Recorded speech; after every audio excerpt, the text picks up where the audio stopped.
Hello everyone, welcome back to Sampath Kaluarachchi YouTube channel. Today also I am going to teach you a very practical sentence pattern that can be used in your day-to-day life.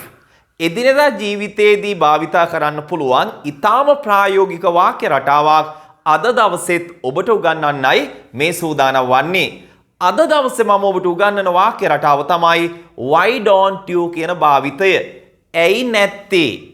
ඇයි යම් කිසි දෙයක් කරන්නේ නැත්තේ යනුවෙන් අදහස් විමසන විට අපි why don't you කියන භාවිතය යොදා ගන්නු ලබනවා. උදාහරණත් එක්ක ඔබ හොඳින් මේ වාක්‍ය රටාව තේරුම් ගන්න, ඒ වගේම එදිනෙදා කතනයේදී නිවැරදිව භාවිත කරන්න කියලා මම ඔබට යෝජනා කරනවා. අපි වාක්‍ය කීපයක් ගමු. පළවෙනි වාක්‍යය. ඇයි ඔයා ඉංග්‍රීසි ඉගෙන ගන්නේ නැත්තේ? අපි අහනවනේ ඉංග්‍රීසි ඉගෙන ගන්න නැති අයගෙන් ඇයි ඔයා ඉංග්‍රීසි ඉගෙන ගන්නේ නැත්තේ? වාක්‍ය ආරම්භ වෙන්නේ why don't you වලින්. why don't you ඊට පස්සේ ඔබ දාන්න ක්‍රියාපදය. learn ඉගෙන ගන්නවා. why don't you learn English?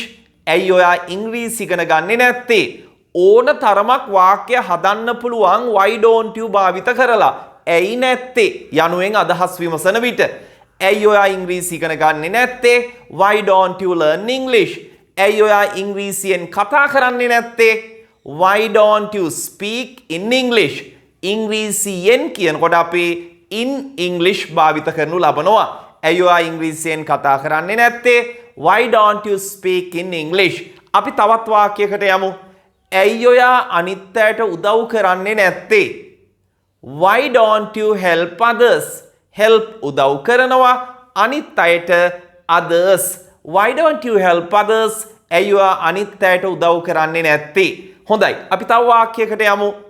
ඇයි ඔයා එයාට ඇත්ත කියන්නේ නැත්තේ? එහෙම නැත්නම් ඇයි ඔයා ඔහුට ඇත්ත කියන්නේ නැත්තේ? කොහොමද මේ වාක්‍ය නිර්මාණය කරන්නේ? කියනවා කියන්න ගන්න ක්‍රියාපදය තමයි tell. ඇත්ත කියන්න අපි ගන්නේ truth. ඇයි ඔයා ඔහුට ඇත්ත කියන්නේ නැත්තේ? why don't you tell him the truth? හොඳට කටට හුරු කරගන්න. why don't you tell him the truth? ඇයි ඔයා ඔහුට ඇත්ත කියන්නේ නැත්තේ?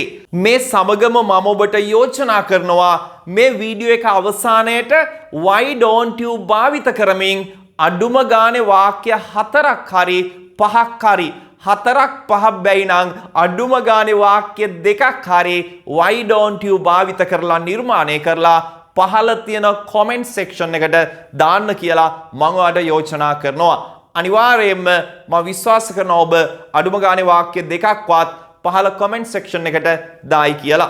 හොඳයි, අපි ඊගා වාක්‍යයට අවධානය යොමු කරමු. ඇයි ඔයා මන් දිහා බලන්නේ නැත්තේ? ඇයි ඔයා මන් දිහා බලන්නේ නැත්තේ? බලනවා look. මන් දිහා කියනකොට at me තමයි අපි භාවිත කරන්නේ.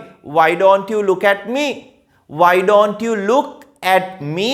අපි එක වේගයෙන් කියනකොට why don't you look at me? ඇයි ඔයා මන් දිහා බලන්නේ නැත්තේ? අනේ ආකාරයට තමයි වාක්‍ය නිර්මාණය කරන්නේ. අපි තවත් ලස්සන වාක්‍යයක් නිර්මාණය කරමු. ඇයි ඔයා ජීවිතයේ යථාර්ථය තේරුම් ගන්නේ නැත්තේ? ඇයි ඔයා ජීවිතයේ යථාර්ථය තේරුම් ගන්නේ නැත්තේ? තේරුම් ගන්නවට කියන verb එක ඔබ දන්නවා understand. තේරුම් ගන්නවා understand.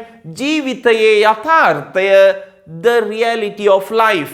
reality කියන්නේ යථාර්ථය. the reality of life ජීවිතයේ යථාර්ථය. දැන් කොහොමද අපි කියන්නේ? ඇයි ඔයා ජීවිතයේ යථාර්ථය තේරුම් ගන්නේ නැත්තේ? why don't you understand the reality of life? why don't you understand the reality of life? පැහැදිලි නේද? ඊටම සරලයි. එදිනෙදා කතනයේදී නිවැරදිව භාවිත කරන්න. බහුලව අපි භාවිත කරනවා මේ why don't you කියන භාවිතය. හොඳින් මතක තියාගන්න. හොඳයි, අපි ඊගා වාක්‍යයට අවධානය යොමු කරමු. ඇයි ඔයා අයිස්ක්‍රීම් කන්නේ නැත්තේ? ඇයි ඔයා අයිස්ක්‍රීම් කන්නේ නැත්තේ? හරිම ලේසි. දැන් ඔයා දන්නවා වාක්‍ය නිර්මාණය කරන විදිහ. why don't you eat ice cream? why don't you eat ice cream? ඇයි ඔයා අයිස්ක්‍රීම් කන්නේ නැත්තේ? හොඳයි, මෙන්න මේක තමයි අවසාන වාක්‍ය. ඇයි ඔයා ඔයාගේ අදහස වෙනස් කරන්නේ නැත්තේ? වෙනස් කරනවා change. ඔයාගේ අදහස your idea. ඇයි ඔයා ඔයාගේ අදහස වෙනස් කරන්නේ නැත්තේ? why don't you change your idea? why don't you change your idea? පැහැදිලි නේද? හොඳයි. එහෙනම් ඔබ මේ වාක්‍ය රටාව හොඳින් අවබෝධ කරගෙන එදිනෙදා කතනයේදී භාවිත කරන්න කියලා මම ඔබට යෝජනා කරනවා. හොඳයි එහෙනම් අපි අලුත් වීඩියෝ එකකින් හමු වෙමු. ගිහින් එන්නම්. Have a nice day. Bye.